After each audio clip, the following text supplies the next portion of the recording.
Fala galera, hoje vamos falar então sobre Ricardo Reis. A aula passada falamos sobre o Alberto Caeiro e para continuar nossos heteronomozinhos, vamos falar sobre Ricardinho.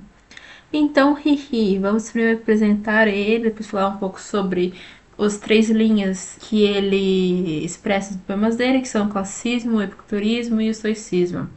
Além disso, vamos falar sobre a consciência e encenação da morte dele e a linguagem e o estilo. Então, primeiramente, nosso Hihi.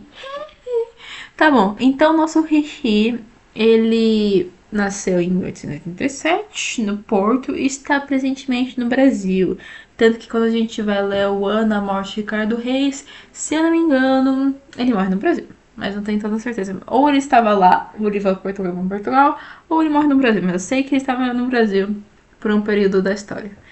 De qualquer jeito ou de outro. Então tá. Nosso Rishi, ele é uma pessoa que foi nascida no Porto, educado no colégio de jesuítas, né? E por conta disso ele vai ter recebido uma educação mais clássica, né?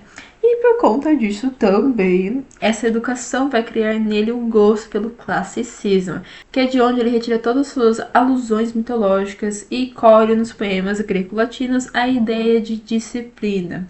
Ele vai se revelar então como o poeta da autodisciplina, cuja poesia não apresenta qualquer traço de espontaneidade. Sempre vai escrever as coisas de um jeito muito pensado, intelectualizado. Não vai ser uma coisa espontânea, diferente, por exemplo, do Albertinho. Então, Reis, assim como os outros, é um produto do fingimento artístico de pessoa e é um poeta clássico que vai ser influenciado pelas culturas da Roma e da Grécia antigas. Ele vai aceitar a multividência pagã, reconhecendo a existência de deuses. Por exemplo, para ele acredita que existem vários deuses, assim como a galera na Grécia acreditava, por exemplo, em Apolo, em Atenas. Ele também acreditava nisso. Ele não acredita apenas num único deus, que é o judaico-cristão, que seria então Deus ou Jesus. Ele não acreditava só nesses dois. Ele acreditava então que tinha outros e que a gente tinha todo um panteão de deuses. Além disso, além de acreditar nos deuses, ele também acreditava num destino, né? Ele acreditava que a gente era regido por deuses e os deuses e a gente, consequentemente, era regido por um destino, pelo fado. Claro, ele também acredita que o homem vive em comunhão com a natureza, ou pelo menos deveria tentar isso. Ele vai cultivar então uma disciplina mais racional na vida dele e também na poesia. Ele vai ser uma pessoa muito racional, que tá consciente que vai morrer, tá consciente de um monte de coisa, é uma pessoa muito filosófica nesse sentido. E ele vai buscar a filosofia da antiguidade, né? Para colocar nas suas poesias e para sua vida própria mesmo. Ele vai ir atrás, por exemplo, de filosofias de vida como o epicurismo e o estoicismo, que são soluções para enfrentar as contrariedades da vida, como a dor, a doença e a morte.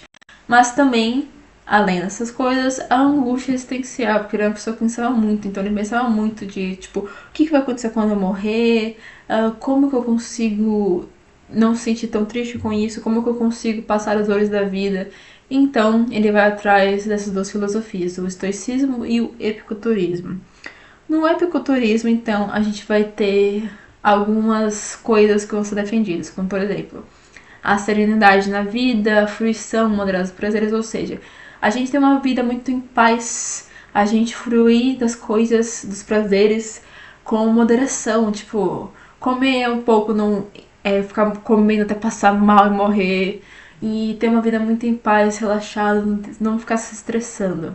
Ele também acreditava na indiferença e ausência de inquietações perante a dores e paixões, ou seja, ele era indiferente quando ele estava apaixonado ou quando ele sentia uma dor, porque ele sabia que uma hora ele ia morrer e aquilo ia acabar.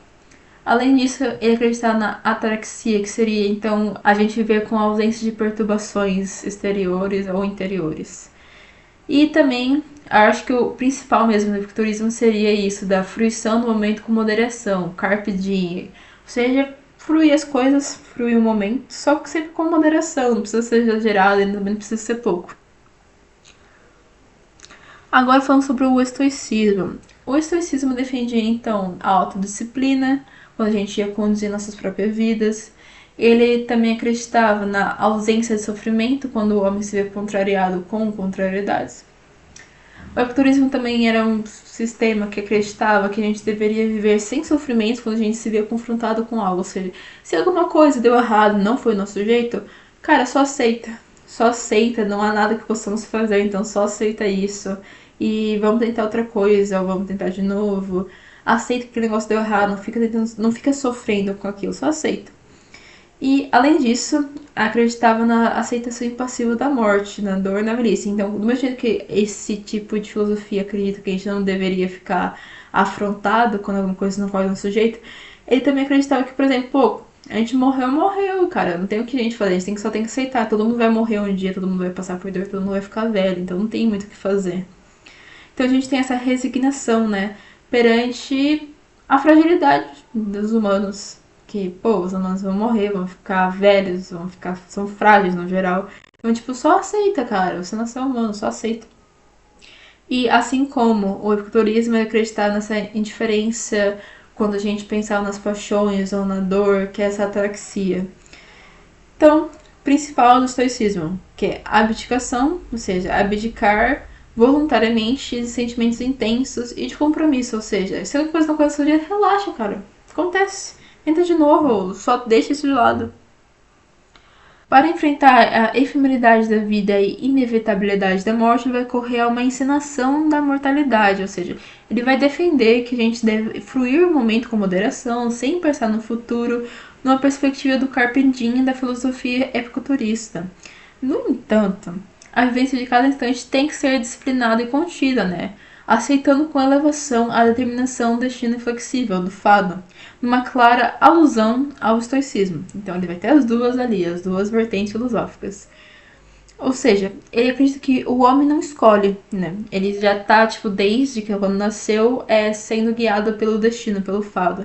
Então, por mais que ele saiba que o fado vai conduzir a dor, essas coisas, ele tem que só aceitar isso e não tentar sofrer tanto com tudo isso.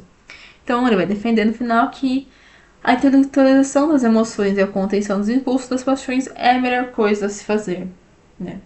É a melhor coisa, não tem mais o que se fazer. Não há mais nada que possamos fazer.